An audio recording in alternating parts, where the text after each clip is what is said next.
स्वागत है आपका हमारे YouTube चैनल पर। कैसे हैं आप सब? आई होप आप सब बहुत अच्छे होंगे और अपने आने वाले एग्जाम्स को क्वालिफाई करने की तैयारी में अच्छे से लगे होंगे। आज हम लोग बात करना चाहते हैं राष्ट्रपति के बारे में, जो हमने सीरीज कल से तैयार की है, शुरू की है। आज उसी को आगे बढ़ाते हैं। और राष्ट्रपति का जो पद है, जिसके बारे में हमने कल पढ़ा था, उनका इलेक्शन कैसे होता है, ये कल हमने पढ़ा। आज हम पढ़ना चाहेंगे राष्ट्रपति किस बात की शपथ लेते हैं, कौन उनको शपथ दिलाते हैं, इनके बारे में। राष्ट्रपति का कार्यकाल क्या होता है, इसके बारे में पढ़ेंगे। राष्ट्रपति को कौन कौन से विशेष अधिकार होते हैं, उसके बारे में हम लोग पढ़ेंगे। और आजकल काफी चर्चा में एक शब्द बन चुका है, दैट इज इम्पीचमेंट, यानी महाभियोग। राष्ट्रपति को कैसे हटाया जाता है, उसके बारे में आज हम इन मुद्दों पर चर्चा करेंगे। राष्ट्रपति की सीरीज काफी लंबी रहेगी और राष्ट्रपति से संबंधित सभी आयामों को, सभी पक्षों को हम लोग देखने वाले हैं। तो किसी भी तरह से किसी प्रकार का आप निराशा का भाव ना लाएं। मैंने कल भी कहा है कि हम जिस टॉपिक पर भी बात करेंगे, उस टॉपिक से संबंधित जितनी भी जानकारियां मेरे पास होंगी, मैं सभी जानकारियां, सभी अवधारणाएं क्लियर करने की कोशिश करूंगा। आप चिंता मत कीजिए। ग्राम सेवक से लेकर सिविल सर्विस के एग्जाम तक जो बातें महत्वपूर्ण हो सकती हैं, उन सब मुद्दों पर बात करेंगे। पहले बात करते हैं राष्ट्रपति की शपथ के बारे में। देखिए, राष्ट्रपति की शपथ के बारे में आपको क्या क्या याद कर रखना है। अभी मैंने बताया रखा है कि आप अपने पेन और नोटबुक को आप तैयार रख सकते हैं। देखिए, शपथ को देखिए, याद रखिए, हमारे जो संवैधानिक पदाधिकारी हैं, उन संवैधानिक पदाधिकारियों की जो शपथ है, उनका उल्लेख अनुसूची 3 में है। लेकिन आपको ये याद रखना है, राष्ट्रपति, उपराष्ट्रपति और राज्यपाल की शपथ का उल्लेख अनुसूची 3 में नहीं है। इनकी शपथ का उल्लेख उनसे संबंधित अनुच्छेदों में है। ये सबसे महत्वपूर्ण बात है जो आपको याद रखनी है। अगर हम लोग बात राष्ट्रपति की करें तो अनुच्छेद 60 आर्टिकल 60 में राष्ट्रपति द्वारा ली जाने वाली शपथ का उल्लेख है। उनकी शपथ के प्रारूप का उल्लेख अनुसूची 3 में ना होकर अनुच्छेद 60 में है। एक तो आपको ये बात याद रखनी है। दूसरी बात, राष्ट्रपति किस बात की शपथ लेते हैं। यूपीपीसीएस मेंस में ये प्रश्न आ चुका है कि राष्ट्रपति किस बात की शपथ लेते हैं। आप हमेशा ध्यान रखिएगा, राष्ट्रपति संविधान की रक्षा की शपथ लेते हैं, protection preservation of the Constitution of India की शपथ लेते हैं। साथ ही साथ राष्ट्रपति लोगों के कल्याण की शपथ लेते हैं। इसको भी आप ध्यान रखिएगा। प्रश्न क्या आएगा, राष्ट्रपति किस बात की शपथ लेते हैं। पद एवं गोपनीयता की। नंबर 2, संविधान के प्रति निष्ठा in the Constitution of India, जी नहीं। नंबर 3, संविधान की रक्षा। ये हो सकता है, लेकिन इससे भी बढ़िया विकल्प ये हो सकता है, संविधान की रक्षा और लोगों का कल्याण। यस, संविधान की रक्षा, protection preservation of the Constitution of India and welfare of the people of India. Bharat के लोगों के वेलफेयर की शपथ लेते हैं और इन सारे बातों का उल्लेख अनुच्छेद 60 में है। इन बातों का उल्लेख रखना। और इसके बाद जो बात याद रखनी है, वो रखनी है आपको कि राष्ट्रपति को शपथ कौन दिलाते हैं। आप इस बात को बहुत अच्छी तरह से जानते हैं, राष्ट्रपति को भारत के मुख्य न्यायाधीश, चीफ जस्टिस ऑफ इंडिया शपथ दिलाते हैं। ये प्रश्न नहीं पूछा जाना चाहिए और पूछा भी जाना चाहिए, क्योंकि इस प्रकार के प्रश्नों से सिलेक्शन नहीं होता है। लेकिन प्रश्न कितना बढ़िया हो सकता है, जरा देखिए। मुख्य न्यायाधीश अगर अपने पद पर नहीं है, मुझे मालूम है आप इस बात को जानते हैं कि यदि मुख्य न्यायाधीश अपने पद पर नहीं है, तो ऐसी स्थिति में सुप्रीम कोर्ट के वरिष्ठतम न्यायाधीश, सीनियर मोस्ट जज ऑफ द सुप्रीम कोर्ट, राष्ट्रपति को शपथ दिलाते हैं। लेकिन मेरा प्रश्न ये भी नहीं है।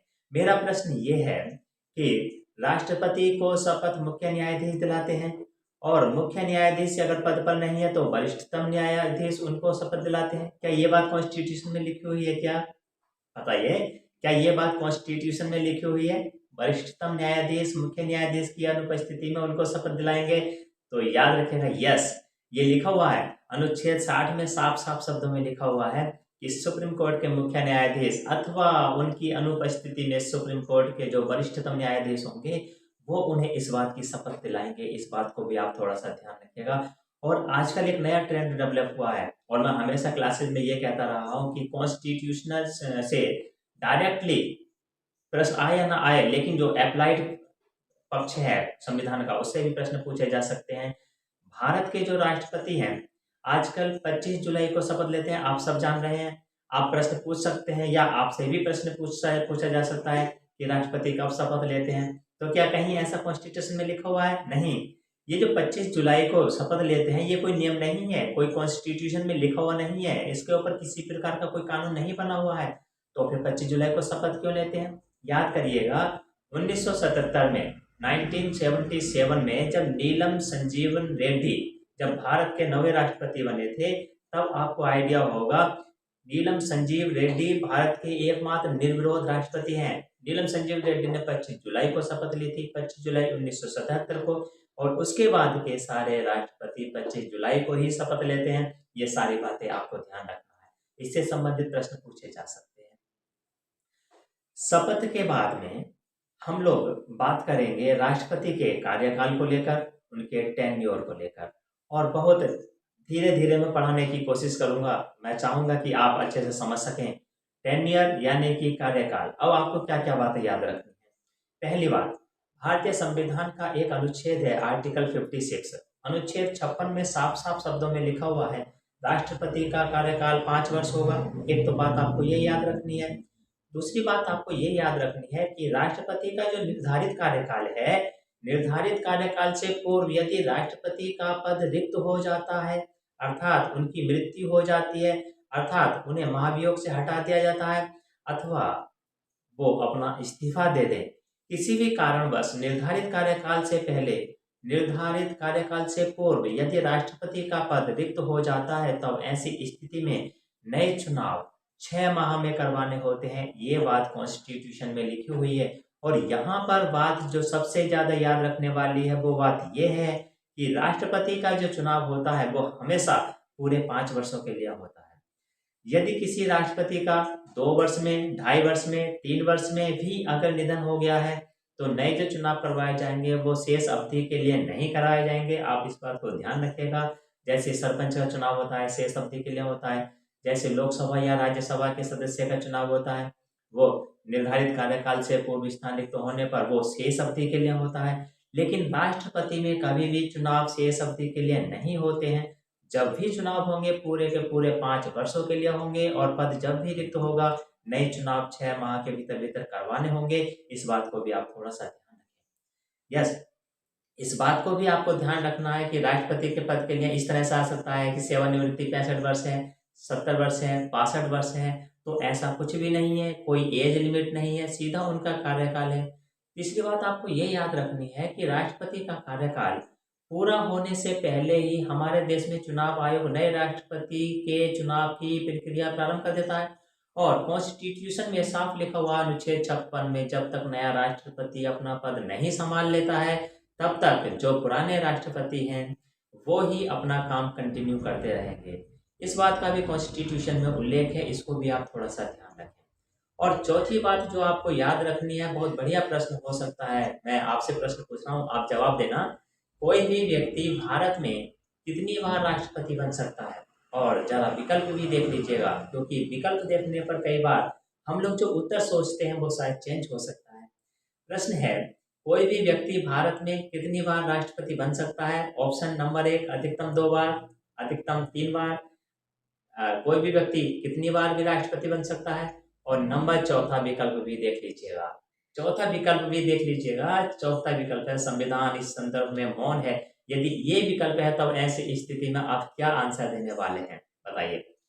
आर्टिकल 57 अनुच्छेद 57 साफ साफ शब्दों में कहता है कि भारत में कोई भी राष्ट्रपति कितनी बार भी निर्वाचित हो सकता है। यानी इस बात का उल्लेख करता है 57 अनुच्छेद 57 की वो जितनी बार चाहे उतनी बार इलेक्शन लड़ सकता है। तो इस संबंध में संविधान मौन नहीं है। यदि आपके मन में चौथा ऑप्शन आ रहा है तो चौथा ऑप्शन नहीं है, आई एम वेरी सॉरी। चौथा ऑप्शन संविधान इस संबंध में मौन नहीं है, क्योंकि भारतीय संविधान का अनुच्छेद 57 स्पष्ट शब्दों में कहता है कि कोई भी व्यक्ति कितनी बार भी राष्ट्रपति निर्वाचित हो सकता है। इसलिए थोड़ा सा कॉन्सेप्ट को क्लियर कीजिएगा। ये थोड़ी बातें हैं, बहुत सी बातें हैं, और इस तरह के प्रश्न अक्सर बन जाते हैं। अब रही बात, अगर राष्ट्रपति का पद रिक्त हो गया तो क्या होगा? तो देखिए, हमारे कॉन्स्टिट्यूशन में उपराष्ट्रपति पद का उल्लेख क्या हुआ है ना। क्योंकि अभी हम उपराष्ट्रपति की बात नहीं कर रहे हैं, लेकिन जब कार्यकाल की बात कर रहे हैं तो मैं थोड़ा सा संकेत दे देता हूं कि अनुच्छेद 65 ये कहता है कि राष्ट्रपति का पद यदि रिक्त हो जाता है तो ऐसी स्थिति में उपराष्ट्रपति कार्यवाहक राष्ट्रपति के रूप में कार्य करते हैं। देश का सर्वोच्च पद है राष्ट्रपति, ये कभी भी खाली नहीं होता है। और वाइस प्रेसिडेंट उस समय एक्टिंग प्रेसिडेंट के रूप में कार्य करेंगे, कार्यवाहक राष्ट्रपति के रूप में कार्य करेंगे। हमारे देश में कभी भी राष्ट्रपति का पद खाली नहीं होता है। एक और प्रश्न मैं आपसे पूछ लेता हूं, हालांकि बहुत आसान प्रश्न है।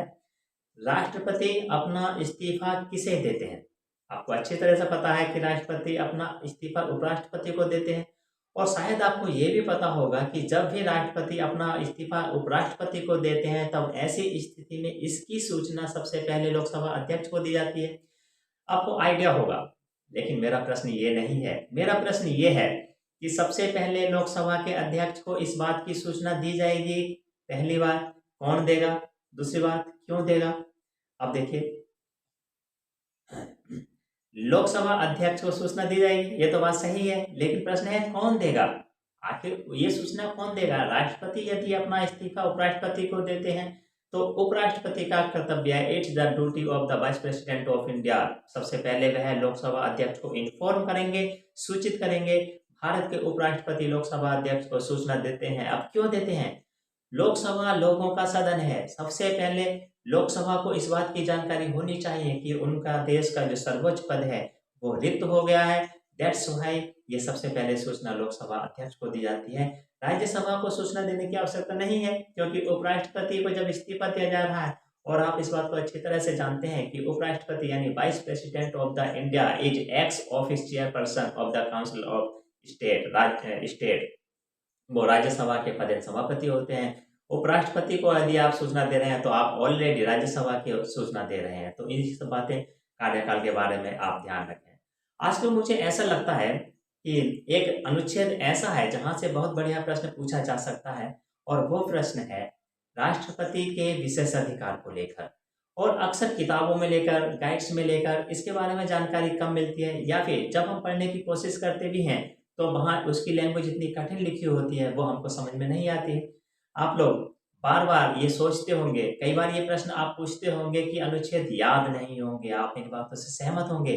मैंने पहले भी ये कई बार कहा है कि अनुच्छेदों को याद रखने का सीधा सा तरीका है, अनुच्छेदों के टुकड़े कर लीजिए। अनुच्छेदों के टुकड़े करने का मतलब ये है कि स्टेप बाय स्टेप अगर हम चीज़ों को पढ़ें तो बहुत सारी चीज़ें हमें याद हो सकती है। और इसका बहुत बढ़िया एग्जाम्पल है राष्ट्रपति के विशेषाधिकार। जरा देखिएगा, राष्ट्रपति को क्या क्या विशेषाधिकार प्राप्त है। वैसे तो भारतीय संविधान का अनुच्छेद 14 आर्टिकल 14 विधि के समक्ष समानता की बात करता है। कानून के समक्ष सभी लोग बराबर होंगे, सामने कौन खड़ा है इससे कोई फर्क नहीं पड़ता है, कानून सबके लिए बराबर है। लेकिन इसके बहुत सारे अपवाद हैं।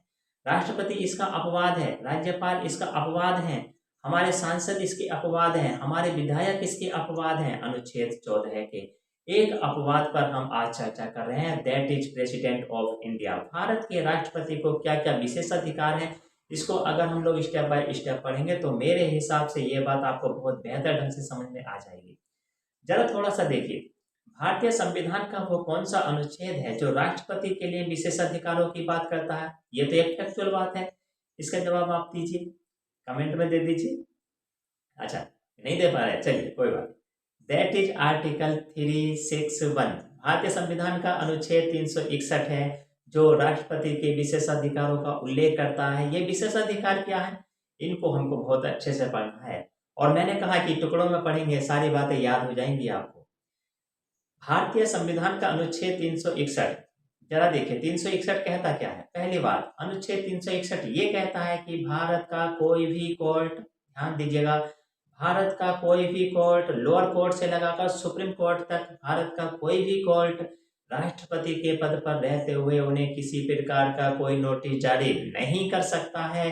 पहली बात तो ये आप याद रखिएगा, पद पर रहते हुए राष्ट्रपति के लिए कोई भी भारत का न्यायालय किसी प्रकार का नोटिस जारी नहीं कर सकता है, बात एक। और दूसरी बात, पहली बात तो आप इस तरह से याद रखिए कि नोटिस जारी नहीं किया जाएगा। दूसरी बात आपको याद रखनी है, राष्ट्रपति के पद पर रहते हुए उनके विरुद्ध किसी भी प्रकार का फौजदारी यानी क्रिमिनल, सिविल यानी दीवानी मामलों में कोई कार्रवाई नहीं हो सकती है, ना तो फौजदारी मामले में और ना ही क्रिमिनल मामले में, ना ही फौजदारी और ना ही दीवानी, यानी ना ही क्रिमिनल और ना ही सिविल।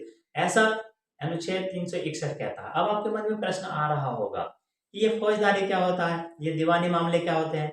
फौजदारी यानी आपराधिक केसेस, किसी की हत्या कर दी, किसी को धमका दिया, किसी का किडनैप कर लिया, इस बार के जो मामले होते हैं वो फौजदारी मामले में आते हैं। दीवानी मामलों का मतलब क्या है, किसी का चेक बाउंस हो गया, किसी के पैसे आपने खा लिए, या विवाह, तलाक इत्यादि, या उत्तराधिकार संबंधी या संपत्ति से संबंधित ये जो मामले आते हैं इन्हें हम सिविल मामले में डालते हैं। याद रखना, भारतीय संविधान का अनुच्छेद 361 साफ शब्दों में कहता है, क्या कहता है, ना तो फौजदारी और ना ही दीवानी मामलों में राष्ट्रपति के पद पर रहते हुए उनके विरुद्ध में किसी भी प्रकार की कोई कार्रवाई नहीं हो सकती है, ये 361 कहता है। और लास्ट जो पॉइंट आपको याद रखना है वो 361 में वो ये जरूर लिखा हुआ है कि दीवानी जो मामले हैं, दीवानी मामलों में 2 महीने की पूर्व सूचना, यानी राष्ट्रपति को 2 महीने पहले आप इस बात की इंफॉर्मेशन देंगे शिकायत करने वाला कौन है, शिकायतकर्ता का पता क्या है, और शिकायत की प्रकृति क्या है, और the nature of the complaint, शिकायतकर्ता का नाम, शिकायतकर्ता का पता, और शिकायत की प्रकृति के आधार पर 2 महीने पहले राष्ट्रपति को पूर्व सूचना देकर आप दीवानी मामलों में, सिविल मामलों में राष्ट्रपति से पूछताछ कर सकते हैं। इस बात का उल्लेख भारतीय संविधान के आर्टिकल 361 में है। मुझे ऐसा लगता है कि यहाँ से बहुत बढ़िया प्रश्न हो सकता है। 361 में क्या है, विशेषाधिकार है। 361 में किन बातों का उल्लेख कर रखा है, वो सारी बातें आपके सामने रखी हैं, आप इन बातों को याद रखना। क्योंकि राष्ट्रपति टॉपिक हर किताब में मिल जाता है, लेकिन इस प्रकार की कुछ बातें जो विशेष बातें होती हैं वो आमतौर पर हम लोगों को समझ में नहीं आती हैं। और हमारी आप लोगों के साथ कोशिश यही की जा रही है, हम जो आपसे मुखातिब हो रहे हैं उसका उद्देश्य यही है कि ज़्यादा से ज़्यादा पॉलिटी से संबंधित, ज़्यादा से ज़्यादा कॉन्स्टिट्यूशन से संबंधित हमारे कॉन्सेप्ट क्लियर हो। हम लोग चाहते हैं कि हिंदुस्तान के किसी भी हिस्से में यदि आप लोग बैठे हैं और वहाँ पॉलिटी से संबंधित यदि कोई भी प्रॉब्लम आपको आ रही है, तो हम जो आपको फ्री सेवाएं उपलब्ध करा रहे हैं उसका उद्देश्य सिर्फ यही है कि कॉन्स्टिट्यूशन के संदर्भ में ज़्यादा से ज़्यादा अंडरस्टैंडिंग विकसित हो। तो आप थोड़ा सा भारतीय संविधान के अनुच्छेद 361 को याद रखें। अब हम लोग बात करना चाहते हैं राष्ट्रपति को हटाने की विधि के बारे में।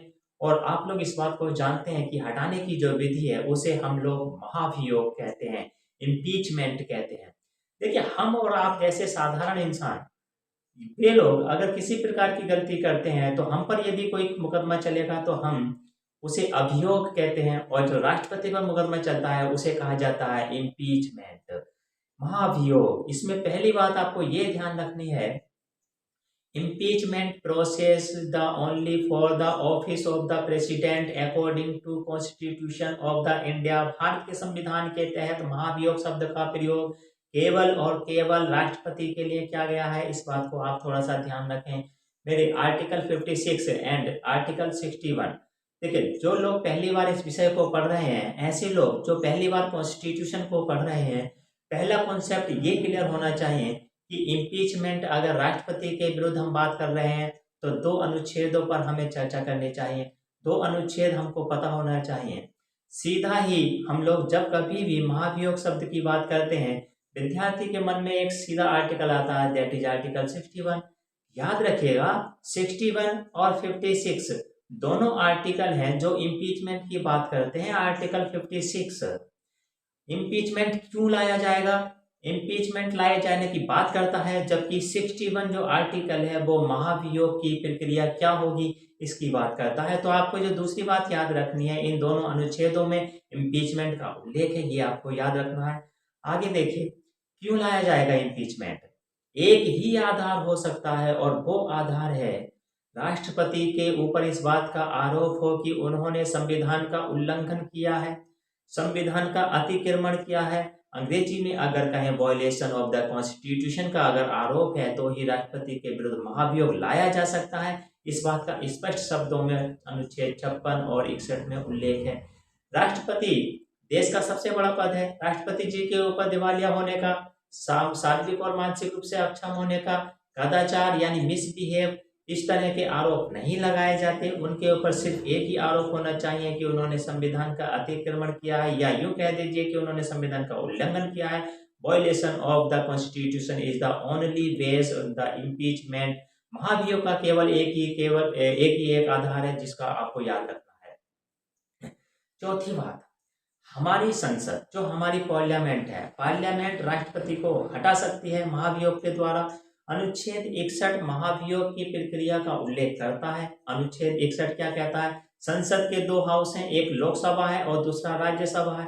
बहुत बारीकी से सुनिएगा, यहाँ पर बहुत सारी दिक्कतें हैं, विद्यार्थी अक्सर कंफ्यूज हो जाते हैं। राष्ट्रपति के विरुद्ध यदि महाभियोग लाना है, वो किसी भी हाउस में ला सकते हैं, हम लोकसभा में ला सकते हैं, राज्यसभा में ला सकते हैं, लेकिन याद रखिएगा जिस भी हाउस में प्रस्ताव ला रहे हैं उस हाउस की कुल सदस्य संख्या, बहुत ध्यान से सुनिए मैं जिन शब्दों का प्रयोग कर रहा हूं, जिस भी हाउस में आप महाभियोग का प्रस्ताव लेकर आ रहे हैं उस हाउस की कुल सदस्य संख्या का 1/4 1/4 सदस्यों का समर्थन होना चाहिए। मैं बोल रहा हूं कुल सदस्य संख्या का, कुल सदस्य संख्या का 1/4 के द्वारा प्रस्ताव लाया जाएगा। बात एक। दूसरी बात जो आपको याद रखनी है, प्रस्ताव पर चर्चा होने से पहले 14 दिन पहले अनुच्छेद 61 में साफ साफ शब्दों में लिखा हुआ है, प्रस्ताव पर चर्चा होने से पहले 14 दिन पहले राष्ट्रपति को इस बात की सूचना देनी होगी कि उनके विरुद्ध महाभियोग का प्रस्ताव लाया जा रहा है। आप प्रश्न पूछ सकते हैं, आप ये प्रश्न पूछ सकते हैं कि ऐसा क्यों? देखिए, किसी भी व्यक्ति को यदि आप हटा रहे हैं तो नेचुरल जस्टिस, प्राकृतिक न्याय का कॉन्सेप्ट ये कहता है कि उन्हें हटाने से पहले कम से कम इस बात की खबर तो होनी चाहिए, उन्हें अपना पक्ष रखने का अधिकार तो होना चाहिए। दैट्स व्हाई प्रस्ताव लाने से पहले, अब देखिए प्रस्ताव लाने से नहीं है ना, प्रस्ताव लाने से 14 दिन पहले नहीं, आप प्रस्ताव कभी भी ला सकते हैं, लेकिन जिस दिन प्रस्ताव पर चर्चा होगी उससे 14 दिन पहले उस राष्ट्रपति को उस बात की सूचना देनी होगी। और आपको ध्यान रखना है, राष्ट्रपति अपना पक्ष रख सकते हैं। आपके मन में प्रश्न आ रहा होगा, सूचना कौन देता होगा? जिस हाउस में प्रस्ताव लेकर आओगे उस हाउस का जो अध्यक्ष है, यदि आप उसे लोकसभा में ला रहे हैं तो लोकसभा अध्यक्ष इस बात की जानकारी राष्ट्रपति को देंगे, और यदि आप प्रस्ताव राज्यसभा में ला रहे हैं तो राज्यसभा के सभापति इस बात की जानकारी राष्ट्रपति को देंगे। और यहाँ पर आपको एक बात और ध्यान रखनी है कि जब राष्ट्रपति को ये जानकारी प्रदान की जाएगी तब राष्ट्रपति को यह अधिकार होगा कि वो अपना पक्ष या तो स्वयं रख सकते हैं या फिर अपने किसी प्रतिनिधि को, अपने किसी वकील को भी अपना पक्ष रखने के लिए भेज सकते हैं। इस बात को भी आप थोड़ा सा ध्यान रखें।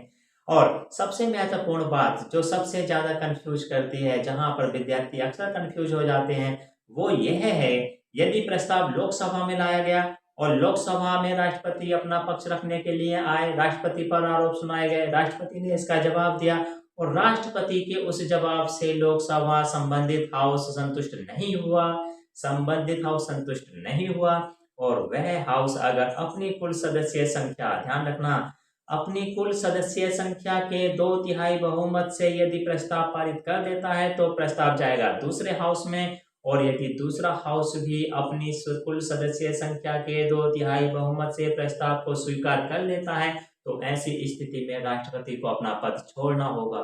कई बार आपके मन में ये प्रश्न आता होगा कि राष्ट्रपति अपना पद नहीं छोड़े तो क्या करेंगे? देखिए, कॉन्स्टिट्यूशन में ये लिखा हुआ है कि यदि एक हाउस ने प्रस्ताव पारित किया कुल सदस्य संख्या के 2/3 बहुमत से और दूसरे हाउस ने भी अपनी कुल सदस्य संख्या के 2/3 बहुमत से अगर प्रस्ताव को स्वीकार कर लिया तो राष्ट्रपति का पद रिक्त माना जाएगा। राष्ट्रपति पद छोड़ते हैं या नहीं छोड़ते हैं, पर यह माना जाएगा कि राष्ट्रपति का पद अब रिक्त हो गया है। इस बात को भी आप थोड़ा सा ध्यान रखिएगा। अब देखिए, यहाँ पर 4-5 बातें हैं जो आपको अच्छे से याद रखनी है। आप चाहें, जो लोग नोट्स बना रहे हैं वो लोग नोट्स बनाकर भी लिख सकते हैं, नोट डालकर लिख सकते हैं, जैसा कि मेरी आदत रही है। क्या क्या बातें आपको ध्यान रही है? देखिए, मैंने कहा संसद की कुल सदस्य संख्या का 2/3 बहुमत। मैंने कुछ गाइड्स देखी हैं जिसमें ये लिखा हुआ है कि जिस हाउस में प्रस्ताव लाया जाएगा उस हाउस की कुल सदस्य संख्या का बहुमत तथा उपस्थित और मतदान करने वालों का 2/3 बहुमत। जी नहीं, ये पूरी तरह से गलत है। कॉन्स्टिट्यूशन का आर्टिकल 61 साफ शब्दों में कहता है जिस हाउस में प्रस्ताव लाया जाएगा उस हाउस की कुल सदस्य संख्या का 2/3 बहुमत होना चाहिए। कुल सदस्य संख्या का 2/3 बहुमत है और यहाँ पर कहीं पर भी उपस्थित और मतदान करने वाले जैसी शब्दावली का उल्लेख नहीं है। इस बात का आप ध्यान रखिएगा। दूसरी बात, एक बहुत बढ़िया प्रश्न पूछा जा सकता है, जरा सुनिए क्या प्रश्न पूछा जाएगा। इनमें से वे कौन लोग हैं जो राष्ट्रपति चुनाव में तो भाग नहीं लेते हैं लेकिन महाभियोग प्रक्रिया में भाग लेते हैं, ये है संसद के मनोनीत सदस्य। आप लोग जानते हैं, कल हमने बात की थी ना चुनाव की पद्धति की, तो कल हमने आपको बताया था कि संसद के मनोनीत सदस्य राष्ट्रपति चुनाव में भाग नहीं लेते हैं, लेकिन याद रखिएगा महाभियोग प्रक्रिया में जरूर भाग लेते हैं। तो बहुत अच्छा प्रश्न हो सकता है, इनमें से कौन लोग हैं जो राष्ट्रपति के चुनाव में तो भाग लेते हैं लेकिन राष्ट्रपति के खिलाफ में लाए गए महाभियोग प्रक्रिया में भाग लेते हैं? तो आंसर हो जाएगा संसद के मनोनीत सदस्य। इसके ठीक उलट एक और प्रश्न भी बन सकता है, इनमें से कौन वे लोग हैं जो राष्ट्रपति के चुनाव में तो भाग लेते हैं लेकिन महाभियोग प्रक्रिया में भाग नहीं लेते हैं? याद रखिएगा, कल आपको बताया गया था कि जो हमारे देश की 28 राज्यों की विधानसभाएं हैं, 28 राज्यों की विधानसभाएं तथा दिल्ली व पुदुचेरी की विधानसभाओं के निर्वाचित सदस्य राष्ट्रपति चुनाव में भाग लेते हैं लेकिन राष्ट्रपति के विरुद्ध लाए गए महाभियोग प्रक्रिया में भाग नहीं लेते हैं। दोनों बहुत बढ़िया प्रश्न हो सकते हैं। कौन लोग हैं जो राष्ट्रपति चुनाव में भाग लेते हैं लेकिन महाभियोग प्रक्रिया में भाग लेते हैं? संसद के मनोनीत सदस्य। कौन लोग हैं जो राष्ट्रपति चुनाव में तो भाग लेते हैं लेकिन महाभियोग की प्रक्रिया में भाग नहीं लेते हैं? दैट इज 28 राज्यों की विधानसभाएं तथा दिल्ली और पुदुचेरी की विधानसभाओं के जो सदस्य हैं वो राष्ट्रपति के चुनाव में भाग लेते हैं लेकिन महाभियोग की प्रक्रिया में भाग नहीं लेते हैं। इस बात का आप ध्यान रखना। इस प्रकार के प्रश्न पूछे जा सकते हैं। चौथी जो बात आपको याद रखनी है वो ये है कि महाभियोग की प्रक्रिया को हम लोग अर्ध न्यायिक प्रक्रिया कहते हैं। ये विद्यार्थी को अक्सर समझ में नहीं आती। मैं ये चाह रहा हूँ कि जब हम आज पार्टिकुलर महाभियोग टॉपिक पर बात कर रहे हैं तो ऐसी स्थिति में अपनों को ये बात भी ध्यान रखनी है कि अर्ध न्यायिक प्रक्रिया क्यों कहते हैं। देखिए, अगर राष्ट्रपति जी को सुप्रीम कोर्ट या हमारी न्यायपालिका हटा दे तो हम उसे न्यायिक प्रक्रिया कहते हैं।